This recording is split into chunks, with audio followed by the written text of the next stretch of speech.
En la primera lectura del libro del Éxodo hay una historia muy interesante, la historia de Moisés cuando Amalek atacó a Israel por sorpresa. Y el Señor le dice, mire, tienes que mantener tu bastón en alto y mientras lo tengas en alto, los israelitas ganarán. Pero si lo bajas, los amalecitas empezarán a ganar. Entonces empezó la batalla y cuando Moisés tenía el bastón en alto, iban ganando. Pero se cansó.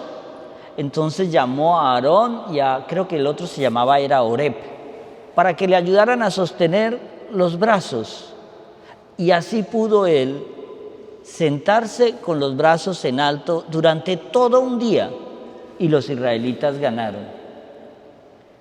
¿Qué significa eso para nosotros hoy? Esta iglesia es construida por nosotros.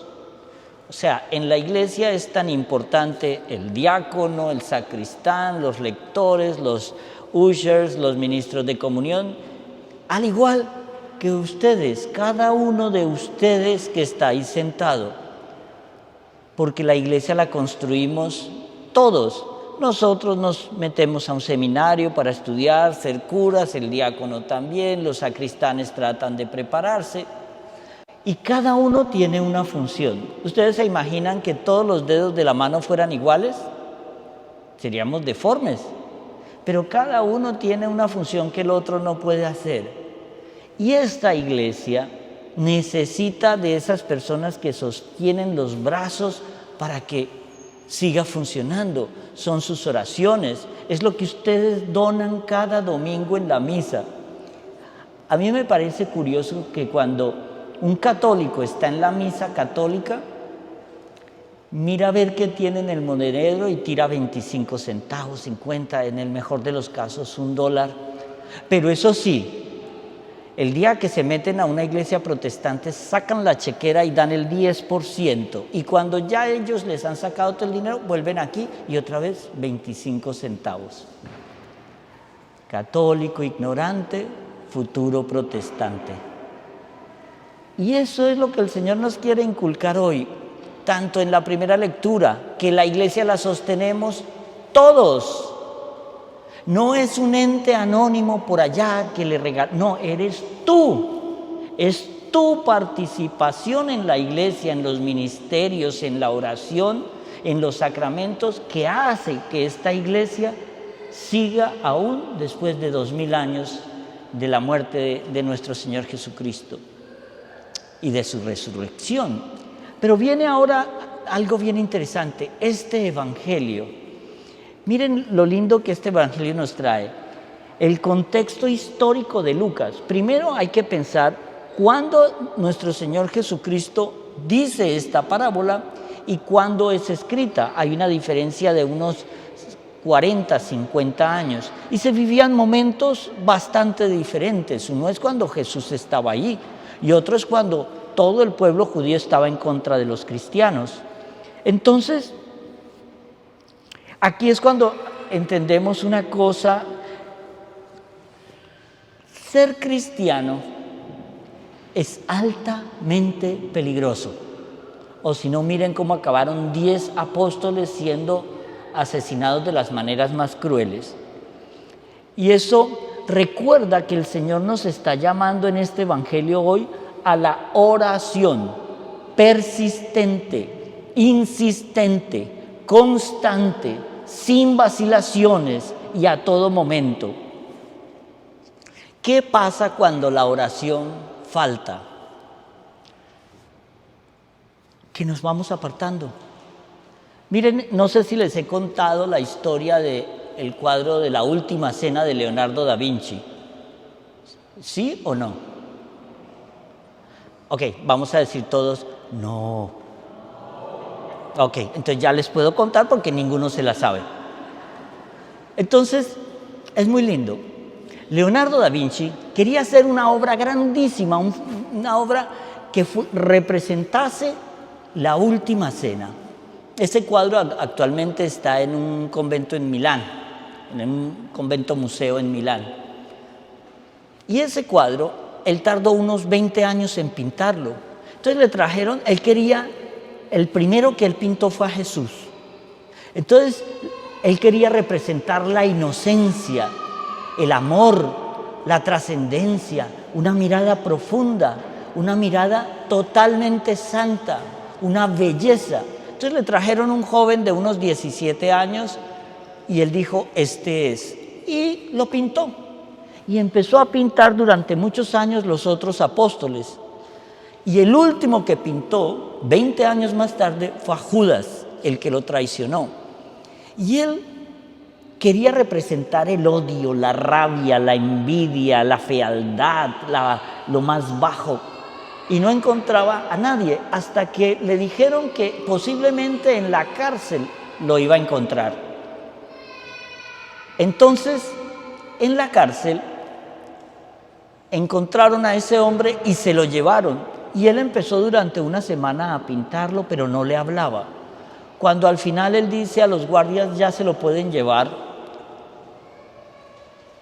el reo se voltea y le dice a Leonardo, maestro, ¿usted no se acuerda de mí? Y el maestro le dice, no. Dice, yo soy el mismo que hace 20 años posé para que fuera Jesús. Pero me aparté de Dios, de la oración y me convertí en un asesino. ¿Sí ven la importancia de la oración? Esta historia está rodeada alrededor del mito del cuadro de la Última Cena. Pero eso traspolado a hoy, ¿qué significa? Sir Winston Churchill decía algo bien interesante. Desconfíe de una persona que no tiene enemigos, porque no ha luchado ni ha defendido nada. ¿Y se acuerdan de la historia de la viejita? No sé si esta ya se las conté de nuevo. Si ya se las conté, ustedes se hacen de cuenta que nunca se las he contado, ¿vale? Había una viejita que tenía como todos los años 100 y algo. Entonces el sacerdote hablaba de que tenemos que perdonar a nuestros enemigos, a los que nos ofenden, que no debemos odiar a nadie, porque le dijo a las personas, aquí levanten la mano todos los que tienen enemigos. Y todo el mundo levantó la mano, menos la viejita. Levanten la mano aquí los que no odian a nadie. Entonces, solo la viejita levantó la mano. Levanten la mano los que no le desean mal a nadie. Solo la viejita levantó la mano. Y le pregunta el sacerdote a la viejita, bueno señora, denos el secreto para no odiar a nadie y no tener enemigos. Es que todos esos desgraciados ya están muertos. Mire, por allá se rió una viejita. ¿Sabe qué? No podemos vivir sin defender en lo que creemos. En la segunda lectura, San Pablo nos dice que tenemos que evangelizar a tiempo y a destiempo, defender nuestra fe, luchar por nuestra fe. Pero ya no lo estamos haciendo. Y este evangelio nos va a traer varias cosas que yo les quiero leer hoy. Una es, Jesús nos muestra dos personajes de la vida real. Un juez que no cree en Dios y que le importa muy poquito el prójimo. Y una viuda cansona, pero así, cansona. Y de esto sí que sabemos nosotros los curas. Y es cómo el Señor nos está enseñando esa oración que debemos hacer nosotros hoy. Jesús expresa una duda. Al final de este evangelio dice, pero cuando el Hijo del Hombre venga, ¿encontrará fe sobre la tierra?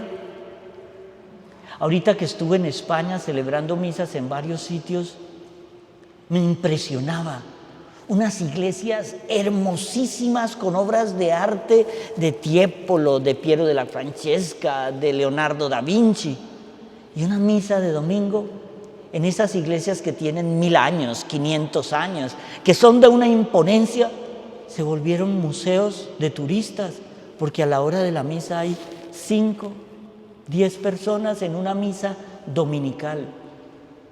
¿Será que cuando yo regrese encontraré fe? Estamos en la Catedral de Miami y el ver que no podemos volver a llenar esta iglesia a la misa de domingo como se hacía antes, duele.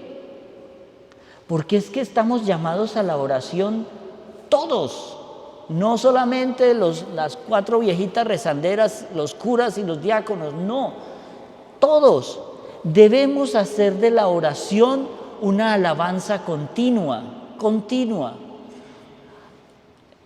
El otro día un señor muy mayor me decía: Padre, yo voy al Santísimo y yo no sé orar, lo único que hago es un Padre Nuestro y luego empiezo a hablar con el Señor, pero ahí me quedo 2 horas hablando con Él. Eso es orar, es hablar con Dios como si estuvieras con un amigo. Señor, mira, ¿te acuerdas que yo te pedí una esposa para la vejez y todo eso? Señor, ella ya está vieja, llévatela. Si ves, parece una broma, pero estamos hablando con el Señor. Estamos pidiéndole cosas al Señor. Ojo con lo que piden, porque todas las mujeres aquí casaderas vienen a pedirle un marido bien guapo, bien todo, y a los 2 meses quieren ya terminar el negocio porque no funcionó. Porque el Señor nos llama a la oración. Yo trato de hacer como una broma, pero es que la oración no es broma. Miren esto tan bonito que dice Rainiero Cantalamessa. El cardenal dice, San Agustín dice, la esencia de la oración es el deseo. Si continuo es el deseo de Dios, continua también es la oración. Mientras que si falta el deseo interior, se puede gritar cuanto se quiera, pero para Dios estamos mudos. En la divina voluntad, en esa espiritualidad tan bonita, Luisa Picarreta trata de enseñarnos algo bien lindo, y es: nuestra vida tiene que ser una oración continua, sin parar. Yo me levanto, mire, la clave para empezar una vida de oración es acuéstese orando. Si usted se acuesta orando, se levanta orando. Y a partir de ahí, usted va a arreglarse. Ore: Señor, gracias por el agua de esta ducha. Señor, gracias por la luz que me permite que funcione la luz en el baño. Señor, gracias por el oxígeno que me regalas hoy. En el desayuno, Señor, gracias por este café. Gracias por la casa que me da protección. Y va uno agradeciendo todo el día. Señor, gracias por este tarado que se cruzó en la autopista y casi me saca de ella. ¿Sí ves? Estamos siendo... Mire, el Señor tiene un gran sentido del humor. ¿Ustedes no han oído, Dios le da pan al que no tiene dientes? Dígame si eso no es sentido del humor. Pero es el Señor tratando de decir, mire, soy un amigo. Y usted con un amigo hace broma. ¿Ustedes creen que el Señor estaba con los discípulos toda hora diciéndoles, ahora tienen que hacer esto, ahora tienen? No, Él compartía, se tomaba sus vinos con ellos, hacía bromas, porque es un Dios de alegría, es un Dios de compartir, es un Dios al cual podemos acudir. La viuda nos recuerda que la oración tiene que ser persistente. ¿Por qué? Porque el Señor nos da lo que nosotros necesitamos por encima de lo que nosotros queremos. Ahora, si le pedimos con insistencia, es en su momento, cuando Él nos lo va a dar. Pero sin oración, empaque y vámonos, todo se pierde. Oren todo el tiempo. Mire, el Señor Lucas, que es también el escritor de Hechos de los Apóstoles, tiene entre el libro de Lucas y Hechos de los Apóstoles más de 200 llamados a la oración. Yo solamente hice un recuento de 100, se los voy a leer. Mentiras. Pero, por ejemplo, en Lucas 22:7, en el huerto de los Lucas 22:41, en el huerto de los olivos, ora sudando sangre. Lucas 23, en la hora de la muerte dice, en tus manos encomiendo mi espíritu. En Hechos de los Apóstoles, la comunidad reza para saber cómo elegir el sustituto de Judas. Los primeros cristianos son asiduos a la oración, frecuentan el templo para alabar a Dios. Todo el momento nos está diciendo oración, oración, oración. Jesús nos ha dado Él mismo ejemplo de oración incesante. En los evangelios el Señor oraba de día, al caer la tarde, por la mañana temprano. En la noche se apartaba. ¿No se han dado cuenta que en todos los evangelios siempre termina alguna cosa, alguna enseñanza? Y el Señor se fue a la montaña a orar solo. Y el Señor se apartó para orar.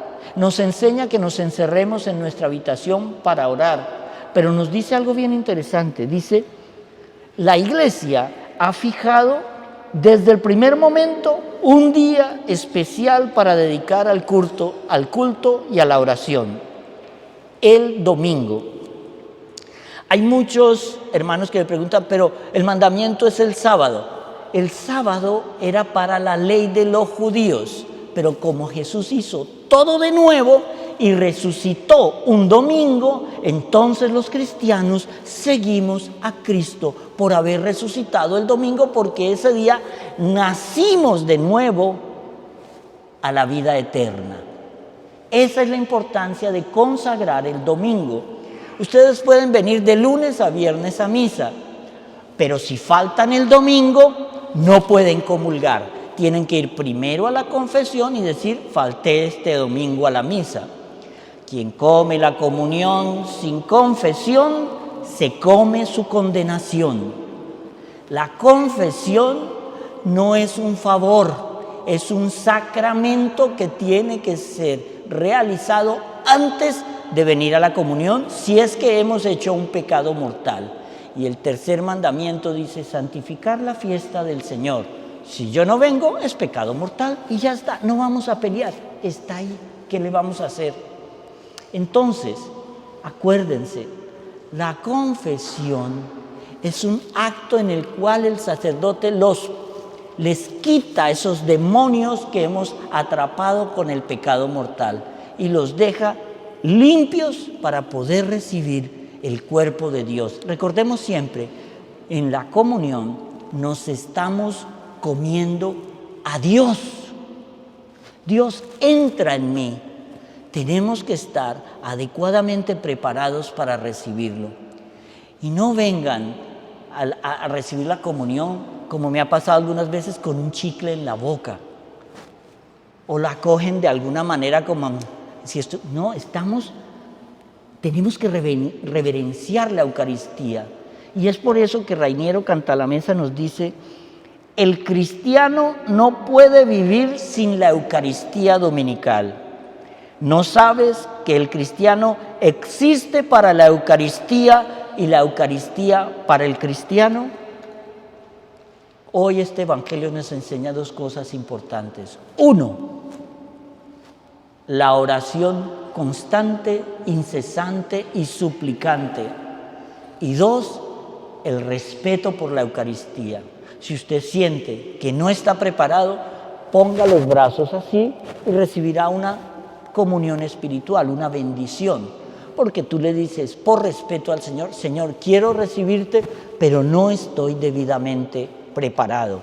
La próxima semana me preparo o voy a la confesión, pero orando descubriremos la sabiduría del Señor.